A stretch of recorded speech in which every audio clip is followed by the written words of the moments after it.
In the first shots of the film, dogs are shown undergoing various experiments, apparently not always legal. On one of the days at the Korea National Security Council, there are intense debates regarding a recent hostage-taking incident. Everything is complicated by the department head's intention to run for president. His assistant, Jong Won, suggests not giving in to the terrorist provocations and refusing any negotiations with them, which outrages those present. However, the presidential candidate approves of his actions and gives him a bonus, knowing that Jong Won is raising his daughter alone after his wife's death, and the girl dreams of studying abroad. Later, Jong Won and Gyong Min are packing their belongings. The girl doesn't understand why her father is selling the house, but he is prepared to do anything so she can receive an education. He notices his late wife's book in his daughter's suitcase, but the girl says she knows better what she might need. Later, they head to the airport, stopping at a gas station. The attendant refuses to take a card, demanding cash, which angers Jong Won. In the end, he drives off without paying for the gas.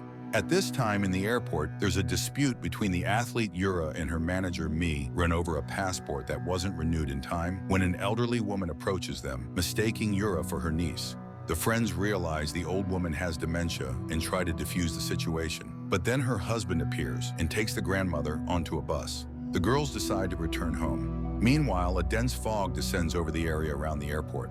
Yura and Miran, getting into their car, notice that visibility has dropped drastically. The elderly woman and her husband are also driving on the bridge among the stream of cars, just like hundreds of other people. The drivers try to go more slowly. However, as always, there's a reckless driver who drifts, angering everyone around. And while the father swerves to avoid this reckless driver, Young Min notices a van with barred windows, behind which large fighting dogs can be seen.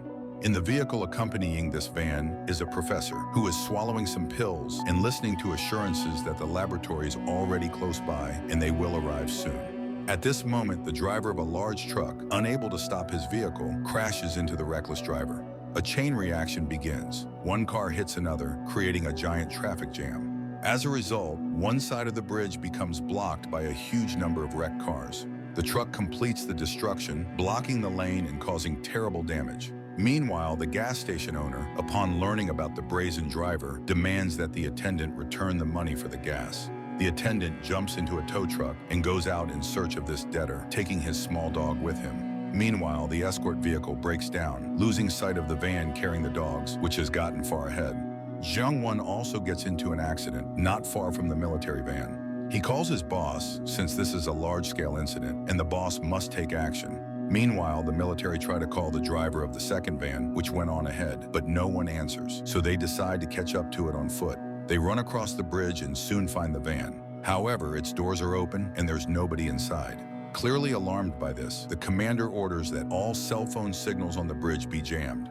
Many people stuck in the accident are left without any connection. Meanwhile, Jong Won gives first aid to the injured professor when he notices that his daughter has disappeared somewhere and he rushes to find her. As for Gyong Min, she just saw a dog nearby, banging its head against the bridge's railing. She wants to feed it and comes close enough to read the name on its collar, E9. Then her father finds her, warning that the dog might be dangerous. In the meantime, many of the stranded passengers spot the dogs, and although they are calm for now, their appearance is sinister. The military return to Jong Won's car, where the professor is sitting, and report to him about the escape of the first experimental batch. They ask him to block the system, so he opens his laptop, something Jong Won, standing nearby, notices. Jong Won demands an explanation, but they tell him a helicopter will arrive soon and sort everything out. Jong Won becomes even more puzzled, because flying a helicopter in such conditions is a sure path to disaster. He introduces himself, showing his national security ID, demands they identify their branch of service, and immediately disable the jammer, but they restrain him. Meanwhile, the attendant arrives at the accident site, where one of those stranded asks him to tow his car. The guy instantly senses his benefit and starts working for a reward.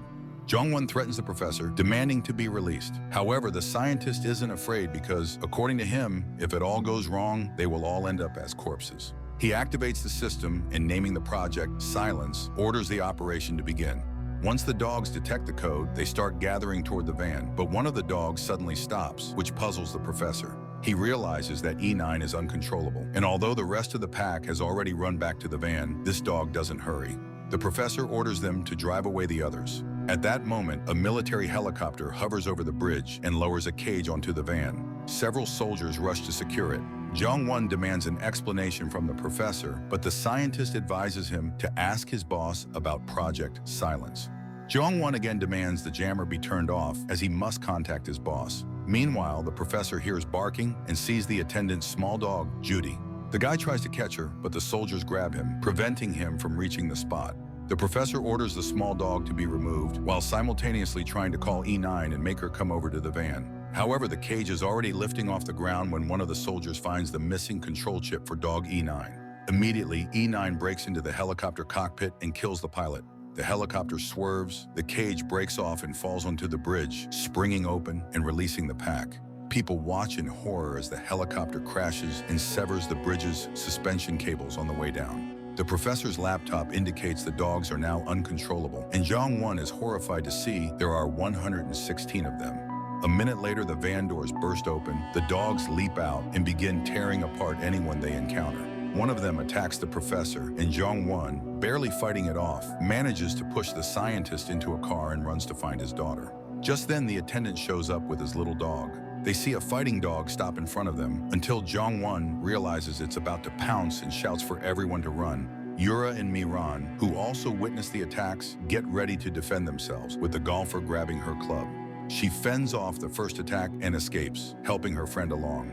Panic begins. People try to flee, but the mass of wrecked cars prevents this. Many fall victim to these terrifying animals, including some of the military.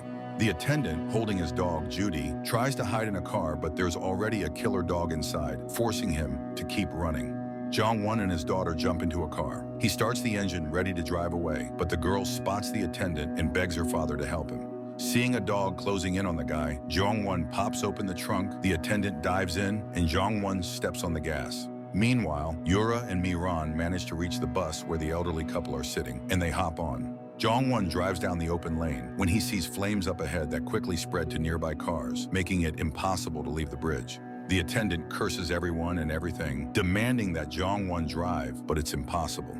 Just then, a dog jumps onto the windshield. Meanwhile, Jong-won's boss learns of the situation and looks for ways to solve it. Helicopters can't fly and boats can't help because the bridge is far above sea level. Besides, he can't make sense of the incoherent reports referencing dogs. Reporters demand answers from the presidential candidate, but he keeps quiet about the problem, promising to resolve it as soon as possible. In the meantime, the dog, realizing it can't reach the people inside the car, leaves. Jong-won revives the professor, who confesses that he was developing rescue dogs, but the military decided that killer dogs would suit their needs better. Just then, the presidential candidate is informed that the military tried adapting the dogs for anti-terrorist operations, but the project was shut down. The specimens were to be destroyed, yet they escaped during transport and are now terrorizing the crash survivors. Jong-won again calls his boss, and this time the connection goes through. The boss tells him to get off the bridge immediately because among the jammed vehicles, there's a tanker carrying poisonous gas. He says that he himself has only just learned about Project Silence and orders Jong-won to tell no one about it. Once everything is over, he'll go to the very top to punish those responsible. At that moment, an explosion happens and the poisonous gas starts spreading across the bridge. The bus driver signals to gather the survivors, and when Jong-won sees this, he tells his daughter to breathe through a cloth and orders everyone to follow him. While his daughter and the attendant escape, Jong-won asks his boss to send rescue teams to the bridge as the suspension cables are on the verge of collapsing. That's exactly what happens. The cables begin to snap. By then, Jong-won, the professor, the attendant, and Miran manage to board the bus, and the driver quickly takes off along the only relatively clear lane away from the fire. But the bridge itself starts collapsing. Cars plummet into the river, and the others pile into one big barricade. The bus ends up trapped. Jong-won tells everyone that rescue operations are delayed due to the heavy fog. However, he has managed to contact the authorities, who promise to do everything in their power to save the survivors. He explains the dogs' behavior by saying they have rabies, which people find hard to believe, since initially the dogs behave quite normally. The attendant only fans the flames by scoffing at this theory. Jong-won promises to arrange for the attendant to be rewarded if he keeps quiet about everything that happened once they get out. Soon, special forces arrive at the bus and say they haven't found any dogs. They tell people to go with them, but Jong-won unexpectedly stops the passengers and contacts his boss, since the latter had promised to neutralize the dogs first. The boss promises protection, and the people agree to leave the bus. However, the professor asks to remain, believing the dogs are merely hiding. Jong-won drags him outside anyway, because he's an important witness in the upcoming investigation. They walk toward the city when the professor asks for help, finding the laptop he used to control the dogs. Suddenly, car horns begin to blare from different directions. The special forces are distracted as they check the cars and are attacked by the dogs. In mere minutes, many of them are torn apart. Jong-won barely manages to get his daughter to safety. Meanwhile, Jong-won's boss receives word that contact with the special forces has been lost. Jong-won returns his daughter to the bus for safety, then goes back for the lost radio. At the site of the tragedy, he finds his daughter's missing book, written by her mother. Meanwhile, the girl is reviewing the final hospital footage of her mother when she hears the professor's voice. He has also reached the bus and wants to die in silence. At this moment, Jong-won discovers several survivors hiding in a small van and suggests they figure out how to escape on their own, rather than relying on rescuers. The professor tries to convince the girl that it's impossible to trick the dogs. They were all cloned from E9, and to make E9 vicious, they tormented and killed puppies in front of her. Now she's taking revenge on humans for her children. Meanwhile, the survivors make torches and head to the bus, coordinating with the security chief, who tells them which way to go for guaranteed safety. Jong-won asks him to have snipers ready to shoot the dogs. The boss realizes the project can't be covered up. Jong-min sees the torches and wants to open the bus doors, but the professor stops her. Seeing that the torches are almost burned out, the dogs move in to attack, so the attendant pulls off a fire show using alcohol while Jong-won fires a flare gun. The dogs retreat, allowing Jong-min to open the doors and the survivors to dash onto the bus. And then it turns out there are no keys in the ignition. However, Jong-won points out that the attendant has a universal lockpick. He starts the bus. Meanwhile, the minister calls the security chief and reminds him that the incident could interfere with his election. Thus, they can blame it all on the bridge collapse, but in that case, there must be no survivors. Otherwise, everyone will find out what happened to the project under his supervision. Just then, the bus reaches the exit from the bridge, and Jong-won tries to contact his boss. Yura points to the dogs waiting for them, but Jong-won insists the snipers are ready. However, the radio is silent, and the bridge begins to sway. Jong-won turns to the professor, ordering him to call off the dogs since he created them. The scientist refuses. So, Gyeong-min suggests setting a trap. The people hide in the luggage compartment after leaving the bus doors open, with the lights on and music playing. At that moment, the elderly woman dies from her injuries. While her husband mourns over her body, the dogs enter the bus and the doors slam shut behind them, triggered by the device rigged by the attendant. Everyone leaves, but the old man refuses to abandon his wife's body. What's more, the dogs have discovered the hatch and are about to open it. The old man tells everyone else to go while he holds off the dogs. The attendant drags Jong-won away, forcing him to comply. They manage to glimpse the dogs attacking the old man before fleeing. 5 survivors make it to the edge of the bridge, but there is no sign of rescuers or the snipers. Jong-won realizes that his boss has betrayed him. The professor confirms that the project was approved by that very man. Jong-won switches on the radio and tells his boss he knows everything now.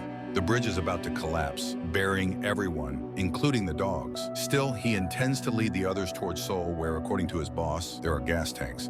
At that moment, the group notices the attendant's tow truck at the very end of the jam, but the keys were left in the bus. Next to it is the truck cage in which the dogs were transported. The professor realizes he dropped his laptop here. They soon find it, and the scientist gets to work. Jeong-won goes to the truck and asks his daughter for her mother's book so he can read it aloud, luring the dogs. Yura picks up her golf club. The professor activates the signal, and Yura whacks golf balls into the windshield of the bus where the dogs are locked. They rush toward the call, gathering around the truck, while the attendant darts over to the bus. But E9 is waiting for him inside. He manages to get away, but the dog chases him until it sees the professor, overtakes the attendant, and attacks the scientist. At that moment, another section of the bridge collapses, dragging the cage full of dogs down. However, the truck itself is left hanging on the edge. E9 leaves the professor and runs to where her offspring perished. The attendant starts the tow truck and drives toward the dangling vehicle, but Jong-won radios him to tell everyone to get out. Young-min, however, disobeys and attaches the cable to the truck, though E9 is in the way. The bridge shakes, E9 falls over the edge, and the girl is pinned under a wrecked car while the truck dangles precariously. Jong-won tries to pull himself up, spotting his daughter, who nevertheless managed to hook the truck with the tow cable. The attendant pulls it up to the top and drags it toward the city when the bridge finally collapses, tearing the cage off the tow truck.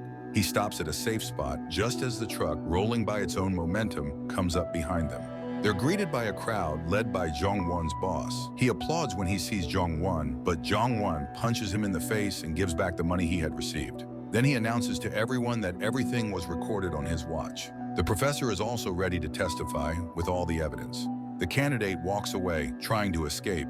Young-min tells her father she won't go abroad and will stay with him. The news explodes with stories about the dogs who became victims of experiments, and E9 emerges onto the shore, having saved one of her puppies. The film is quite dynamic, though its plot seems unrealistic, considering the somewhat illogical actions of the characters. Even so, it's a decent disaster movie worth watching.